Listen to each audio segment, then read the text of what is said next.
Recent developments in the One Piece community. Hey! Riot!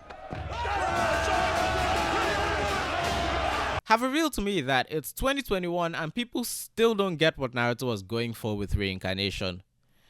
Which makes sense, let's be honest. Most people read manga on a weekly basis and it's been like 8 years since the chapter dropped. It's not the best method for reading a story to understand everything that happened. And don't get me started on anime onlys and the haze of filler they must gaze through. With that in mind, I've decided to make this video to clear up some misconceptions. And not the simple ones that are basically memes, like the fact that Indra and Ashura weren't even gods and Naruto and Sasuke never actually died when they met the sage. They were brought back by the people in the world of the living. I mean the huge narrative spanning ones. First, let's dismiss the idea that being reincarnated made Naruto some sort of super gifted prodigy who was superior to everyone. No, it didn't. Before this moment, Naruto didn't get any power from his lineage. Simply compare the reincarnates we're actually familiar with. They don't share any abilities beyond what they naturally share from being in the same clan. Naruto and Hashirama don't share wood-style abilities, and they learned entirely different versions of Sage Mode, Naruto with the added disadvantage of Kurama. Madara doesn't display any of Sasuke's MS abilities, or his lightning style. Reincarnates have clearly different skill sets, skill levels, and lives. We don't even know how the lives of the other reincarnates went, except the Indra ones went as successful as Madara in getting the Rinnegan. Even their 6-path powers weren't a result of them inheriting their predecessors' abilities. Hagoromo gave them his own powers because at the moment an emergency situation was pushing the world closer and closer to its end. You know, Madara absorbing the Ten Tails. Naruto and the Sage even talk about how Naruto's supposed lineage hasn't granted him any power. And look at Sasuke. He is the reincarnate of the Sage's gifted firstborn, yet ostensibly normal people have still always been able to challenge him.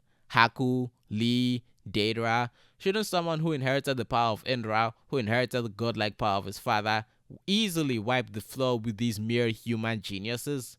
It's not like Sasuke is lazy. He's always tried to get stronger, whether to impress or defeat his even more gifted older brother.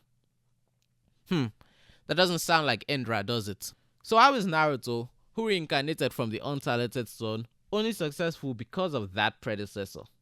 Reincarnation in Naruto isn't as simple as a soul inhabiting a body. If it was, Sasuke and Madara would not have been able to live at the same time. It's based largely on their accumulated chakra, something which we're getting more and more information from Boruto, of all places, as we finally get to see how the Otsutsuki reincarnation actually works. Which, of course, it would be very different from how it works for Indra and Ashura, being as they are like 75% human. Now that that's out of the way, let's talk about the other thing everyone is wrong about, and it goes all the way back to Neji. People believe that because Naruto is the reborn Ashura, it means Neji was right and that Naruto was always destined to become great no matter what. An interpretation born from hearing that Naruto is the reincarnation of the Sage of 6-path Son and not paying attention to why the reincarnation is even happening. And that's because, as Obito alludes to when he brings up Naruto and Sasuke's connection to Indra and Ashura during the 5 Kage Summit, it's not a legacy of power, it's a legacy of failure. Despite being tasked with uniting the world in peace, Ashura couldn't succeed in that. He couldn't even make peace with his brother. Ashura failed and the world devolved into an era of warring clans. Hashirama did create the hidden village system, but that just increased the scale of war. Being a reincarnate of Ashura isn't meant to be a positive thing, especially for Naruto, who needed to be able to save Sasuke from his darkness before he could even start to save the whole world. It's a destiny of failure, but like Naruto tells the sage, he is not Ashura, and Sasuke is not Indra.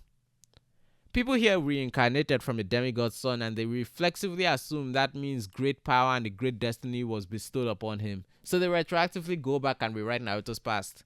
They attribute his skill, his determination, clever strategies, and perseverance that has defined him to Ashura, when it's still Naruto's own victories and would have gone to waste if he didn't persevere despite his obstacles. The Indra Ashura reincarnation isn't a betrayal of what Naruto said while fighting Neji, it's an evolution. Neji deluded himself into thinking everyone was beholden to the status they were born at. He was born a servant and so would lament that he was a servant, even as he surpassed everyone around him. and he brushed off those weaker than him as simply being not destined to achieve anything, until an orange loser with nothing but disadvantages, who was only there because he refused to give up, even with the cards stacked against him, who could only whip up the power to continue by not backing down in the face of a demon, beat him. I should have guessed you'd use that shadow clone jutsu. It's your specialty after all. I failed the graduation exam 3 times, cause there was this one jutsu that was always on the exam, and it tripped me up every time. My clones were pathetic, so don't come whining to me with this destiny stuff. And stop trying to tell me you can't change what you are. You can do it too, cause after all, unlike me, you're not a failure. And so at the end of the series, Naruto needs to fight destiny again. Not just the destiny of being a monster everyone told him he had, not a destiny of being a failure Neji told him he had, but a destiny of failing in the same way the creators of ninjutsu, the creators of his homeland, failed, surpassing them both in a way other than power. Elder brother!